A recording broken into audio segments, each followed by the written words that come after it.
Alright, well it looks like Carb Week continues as we got another visiting set of carbs here, first gen Hitachis, that a fellow was having trouble with getting them to set up. So we may have to turn Carb Week into Carb Month because folks are seeing that maybe they need to get these things fixed and they're running out of options. So they're sending them to me and I'll fix them up and put them on the test rig and we'll see how they run. So we'll do that once we get these set up. But there's a couple things that were going on with these carbs that are a little bit different. You run into it every once in a while, but back to that old deal about aftermarket parts. Now, the non-aftermarket issues was that these little mix needle holes right here had gotten damaged a little bit. So we got those cleaned out and those are good to go. These had a problem with the choke circuit. The little tab on the choke was broken off, and so one of the chokes wouldn't lift. So we get that fixed and that'll be ready to go. I got some spares and things. But the thing I wanted to show was some issues with aftermarket parts. So right down here I sectioned an old carburetor that I had, and we'll look at how the pilot jet system works as well as the main jet on the fuel and the air, and then we'll see an issue with aftermarket emulsion tubes. So let's get set up, zoom down here, and we can see what's going on that was a big issue with these carbs. Alright, so if you've never seen the inside of the carburetors, and probably a lot of folks hadn't, what I did is I sectioned this one so we could see how all the flows go. So if you look right here, this is where the fuel comes in.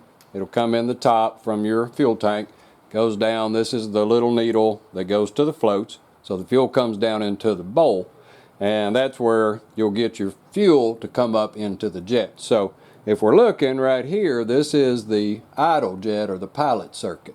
And so there's a jet up top on the Hitachis that comes down, and it's the front jet. The middle jet is the one that goes to the emulsion tube. But the front jet, it's a bigger jet, and it runs down. You can see the white wire right there. It comes down in here, and it goes and it feeds air into the pilot circuit. Well, the fuel comes up from the pilot jet right here. It comes in, mixes with the air, and there's a little hole right here. This little blue thing is like the butterfly. There's a hole right here that it comes up into the carburetor throat. It also goes across and it goes up to your mix needle. That way you can adjust the air-fuel mix by adjusting that little needle. So that's how the pilot circuit works. Air comes in where the white is, comes across, gets some fuel, pulls it up. All right, so what about the emulsion tube and the main? Well, it's got its little jet. I got a little jet sticking there. Comes in the red on the inside, and it comes up through the hole in the back of the carburetor right behind the emulsion tube. So that's where the air is coming in. And what it does is, this is a OE emulsion tube. What it does is it feeds air to the outside of the emulsion tube, goes through these little holes, goes up through the middle, and it emulsifies the fuel as it's pulled into the carburetor. So what's going on with the carburetors that came to visit from Florida here? Well, this is an OE emulsion tube, and I got an OE jet on the end of it. So if I set this guy down in here, you can see that it fits perfectly into the carburetor body. And so you would tighten this up, locks everything down, it seals right up here. That way the air coming in from the back, coming through this little hole right here, comes around and goes through the little holes and up the middle. And so it seals perfectly in there because it's the right size. It's the OE. And so you tighten it down, air comes in the back, goes through little holes, and goes right up the middle. So for these carburetors that came to visit, here's what we ran into. We have this. This is an aftermarket emulsion tube. Now, pretty close in dimension. It's got 3 holes versus 4 or 2, so that's okay. It's probably going to work, emulsify the fuel really well. But the problem you run into with aftermarket parts is, yes, it does fit in there, but if you look, it is super loose on this end down here. And so that is a huge issue because as you're tightening up your jet, it doesn't really stay center. It'll get to one side or it'll get to the other, and you don't really know because you can't see it. This washer is loose, and so you can't really center the thing up very good. So you tighten it up and hope for the best, but the problem you run into is that if it's crooked, let's say I put it in there crooked, like that right there, what happens is this doesn't seal right up here on this corner. So these corners don't seal, around the edge, and what happens is the air that comes down from the jet into the back of it, it's trying to go through the holes, but there's fuel inside of there, so it would rather take a path of least resistance, and so it's going to pull the air right out of the top right there. And so it's not going to emulsify the fuel, and what you'll end up with is just big old droplets of fuel running into your carburetor throat. Not going to run good. You're always going to be fouling your plugs. You're going to be quite rich, and as you try to adjust it, it'll get better, it'll get worse. At higher RPMs, you're going to have problems because you're not getting a good emulsion. So here's the issue we got with these aftermarket emulsion tubes, and you can see how loose it is. If I take the jet off, I'll show you. But you can see right here, if I put it in there, bloop, see it flops around everywhere on that end right there. Compare that to an OE. We plop him in there, and you can see that it's tight. So the issue we have with aftermarket parts, once again, is that if you use them, you got to be real careful that you get the right ones, and you need to measure what you got. Best case is just use the OEMs, clean them out, and do all that. So what do we have for options in this situation? Well, let's sit up here and we'll look and see what we might be able to do to use these aftermarket emulsion tubes. All right, so what can we do in the situation where we got a loose emulsion tube? Well, what we can do, we got about 3 choices. Number 1, use the OE. So find you some OE ones that are going to fit in there, and they're going to fit nice and tight, so you don't have any issues with them being out of alignment. The other thing it'll do is if they're out of alignment, it's going to rake your diaphragm needle up and down the sides of it, and you're going to wear your diaphragm needle out as well. So option 1 is to use OE. Now, option 2 is to buy the aftermarket that doesn't fit and hope for the best. You know, try your best to center it up to make sure that you got it as close to center as possible. But we do have another option with these aftermarket ones, and what I've done in the past when I've rebuilt carburetors that didn't have any, I've actually gone in here and cut a little groove. So if you can see right there, there's a little groove that I cut on the lathe, and then I take a piece of spring wire, which is basically a curl of a spring, and you can hook it in that groove right there, and then it makes the diameter bigger.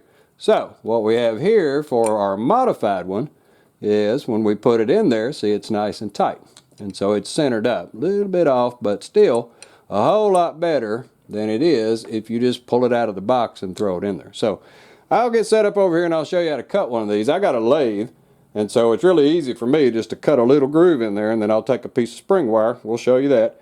But if you don't have one, you could always chuck this guy up in like a drill or something, and then just take a hacksaw blade and hold down on it and make a groove, because what you're wanting to do is prevent the little clip from being able to go inside, get up inside of here, rattling around, and it's going to cause you problems. So let's go over to the lathe, and I'll part one off real quick, and we'll show how to put the little spring on there. Then you can use these aftermarket jets, because everything else, or aftermarket emulsion tubes, sorry, everything else is okay, and you ought to be able to dial your carbs in with them. So let's get set up over here, and we'll modify the other one, and then we'll be ready to put these carbs back together. Alright, so over to the lathe, all I gotta do is put him up in here. And like I say, if you don't have a lathe, you can do this with a hacksaw blade and a drill bit. You just have to be careful, but your purpose is to get a groove put in there. And it doesn't really matter where on that bigger part that you put it. What is important is that you don't go too deep. And so what I'm going to do is measure this, because this is the max depth I want to go. And I'm going to zero that, because if you get any further than that, you'll be into the threads. And there we go. So we just got to file it off a little bit and make it smooth so that we can fit it up in there. Alright, so with our little groove in there, we don't know how deep to go, but we don't want to go too deep. So now, let's cut a little piece of spring wire, clip it in there, and see if it fits. Alright, so you can see right here, I got a tiny little piece of wire, and what it is, you can go get some of the little generic springs and things. You'll just have to find one that's got a pretty small edge on it, and so you get a curl.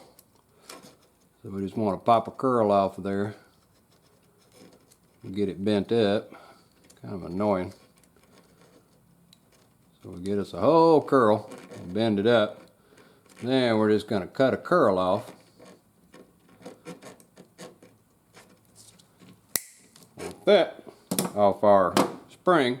Then all you got to do is just shape it back to where it fits perfectly around the little needle. So you might have to bend it a little bit and do all of that, but after a little bit of squishing and a little bit of cutting, you can end up with a nice little curl. And so here's my little curl for this one. So all we got to do is figure out how to get it on there without stretching it too bad. Like that. Now with our groove, we can slide it down and it's going to hop in the groove and we don't have to worry about it going anywhere. So now let's head back over to the carbs and see if this gets it in center for us. Then we'll be in good shape to get these things put back together. Alright, so back over to the carbs, and this is the one I just did, so you can test it as you're working on it to see. And as you can see, I'm nice and tight now. I don't have any issues about it bouncing around. So now, all I gotta do is throw it back up in there. And you can see it's tight enough now that it pushes down in there like the regular jet does. And there we go. Now see, it stays in there because it's nice and tight. So you just have to experiment a little bit with the spring wire to figure out what diameter you need and how deep the groove is. Just don't go too deep or you'll cut right through your threads. So there we go. Now our emulsion tube is nice and centered up and we can go about reassembling these carburetors right here and get them back on the road and back running again. Alright, so with everything dialed back in on the carbs, I got the emulsion tube centered back up, so there's not any issues with the slide sticking anymore. We've got the choke circuit fixed, so all that's good, and it is important because the choke circuit on these Hitachis is actually an enricher circuit, so you really have to be careful. You got to make sure the plungers are down, all that stuff is good, and they do need a little bit of help to fire up, so it's good to have that choke circuit working. Everything else looked pretty good on there. A little bit of issues with the mixed needle seat was damaged a little bit, so we got that took care of. So now we can fire this thing up and see if it'll run. So I'm just gonna flip the choke over here on this side versus doing the choke on that side.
as you can see, it's really important on those choke circuits to make sure those guys are down, down, down. This lever is not pulling them, nothing holding them up, because any little movement of that choke is going to stall that cylinder.